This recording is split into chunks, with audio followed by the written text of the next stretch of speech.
நமது பிதாவாகிய கடவுளிடமிருந்தும் குமாரனாகிய இயேசு கிறிஸ்துவிடமிருந்தும் நம் அனைவருக்கும் கிருபையும் சமாதானமும் உண்டாவதாக. ஆமென். இந்த சந்தோஷமான நேரத்தில் கூட உங்களை காண்பதிலே மிக்க மகிழ்ச்சியோடு கூட கடவுளுக்கு நன்றி சொல்கிறேன். எனக்கு அன்பானவர்களே, நம்முடைய வாழ்க்கையில பயம் வந்து விட்டால் நான் யார், நான் யாரோடு இருக்கிறேன், என்னோடு யார் இருக்கிறார், நான் என்ன வேலை செய்கிறேன் என்கிற நிலையை கூட நம்ம என்ன பண்றோம், மறந்து விடுகிறோம். நமக்குள்ளாக பயம் வந்தால் நான் யார் என்கிற சுய நினைவு கூட நம்ம என்ன பண்றோம், சில வேலைகளிலே மறந்து போய் விடுகிறோம். தன்னால் என்ன செய்ய முடியும், நான் எதற்காக வந்தேன், என்ன காரியம் செய்ய வேண்டும் என்பதை கூட நாம் என்ன பண்றோம், மறந்து போய் விடுவோம். ஏன்? நமக்குள்ளாக இருக்கிற அந்த பயம். வேதத்தோட இயேசு ஆண்டவரோடு கூட 12 சீடர்கள் இருந்தார்கள். அவர்கள் இயேசு ஆண்டவரோடு இருந்தவர்கள். இயேசு ஆண்டவர் செய்த வல்ல செயல்களை, அற்புதங்களை கண்டார்கள். ஆனால் ஒருமுறை இயேசு ஆண்டவரும் அவருடைய 12 சீடர்களும் கடலிலே கப்பல் பயணம் செய்து கொண்டிருந்தார்கள். அப்பொழுது திடீரென்று அந்த கடலிலே சுனாமி போல புயல் காற்று எழுந்தது. இதை கண்ட அந்த 12 சீடர்களுக்கும் பயம் வந்து விடுகிறது. இந்த பயம் வந்த உடனே தன்னோடு யார் இருக்கிறார், நாம் யாரோடு பயணித்துக் கொண்டிருக்கிறோம், தான் யாரோடு இருந்தோம் என்பதை அவர்கள் மறந்து போய் அந்த பயத்து நிமித்தமாக அவர்கள் அலறுகிறார்கள், பயந்து அபயமிடுகிறார்கள். இயேசு ஆண்டவரிடத்துல கேள்வியும் கேட்கிறார்கள். நாங்கள் மரணம் அடைவது உனக்கு கவலை இல்லையா என்று சொல்லி அவர்கள் ஒரு பயந்த நிலையிலே இயேசு ஆண்டவரிடத்துல வருகிறார்கள்.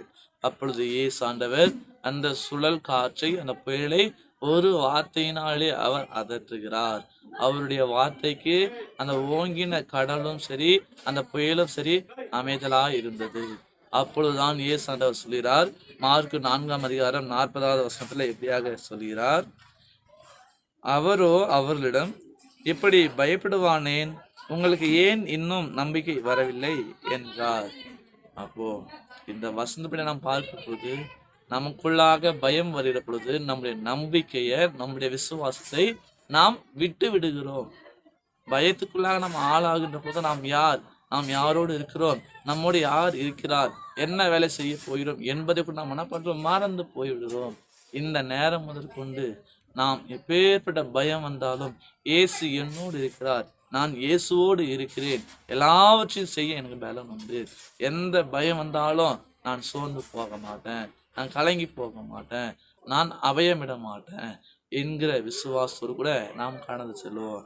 அந்த பயத்தை நாம் கிறிஸ்துவின் மீது வைக்கிற நம்பிக்கையின் வழியாக நாம் அதை சந்திக்கின்ற பொழுது கடவுள் நம்முடைய பயத்தினின்று நம்மை விடுவிப்பார், நம்மை கொண்டு அநேக வல்ல செயல்களை செய்வார். இந்த விசுவாசத்தோடு கூட நாம் கடந்து செல்கிற பொழுது தூய ஆவியான தாமே நம்முடைய பயங்கள் எல்லாவற்றிலிருந்து நம்மை விடுவித்து எல்லா காரியங்களையும் நேர்த்தியாக செய்து வைத்து நம்மை வழிநடத்தி ஆசீர்வதித்து காப்பாராக. ஆமீன். எல்லா புத்திக்கும் மேலான தெய்வீக சமாதானம் உங்கள் இருதயங்களையும் சிந்தனைகளையும் கிறிஸ்து இயேசுக்குள் காத்து கொள்வாராக. ஆமீன். யாவரும் கண்களை மூடி நாம் ஜெபிப்போம். எங்களை நேசிக்கிற அன்புள்ளம் கொண்ட கடவுளே, இந்த வேலைக்காக நாங்கள் நன்றி படைக்கிறோம். எங்களுடைய வாழ்விலே பயம் எங்களுக்கு அதிகமாக இருக்கிறது சுவாமி. நீதாமே தயவாய் உங்களுடைய பரிசுத்த ஆவியின் வழியாக எங்களுடைய பயங்கள் எல்லாவற்றிலும் எங்களை விடுவித்து தைரியத்தை கொடுத்து எல்லா காரியங்களையும் செய்கிற மக்களாக நீதாமே எங்களை வாழ வைக்க வேண்டுமா நாங்கள் ஜெபிக்கிறோம். உம்மை நம்பி உம்மை விசுவாசித்து உமக்குள்ளாக வாழிற பொழுது என் தேவன் தாமே எங்களுடைய பயத்தினின்று எங்களை விடுவித்து காத்து ரட்சித்து ஆஸ்வதிக்க வேண்டுமாய் இறை மகன் இயேசு ஜெபிக்கிறோம் பரலோக அன்பின் பரமபிதாவே. ஆமேன். அனைவருக்கும் ஸ்தோத்திரம். கடவுள் உங்களை ஆசீர்வதிப்பாராக. ஆமேன்.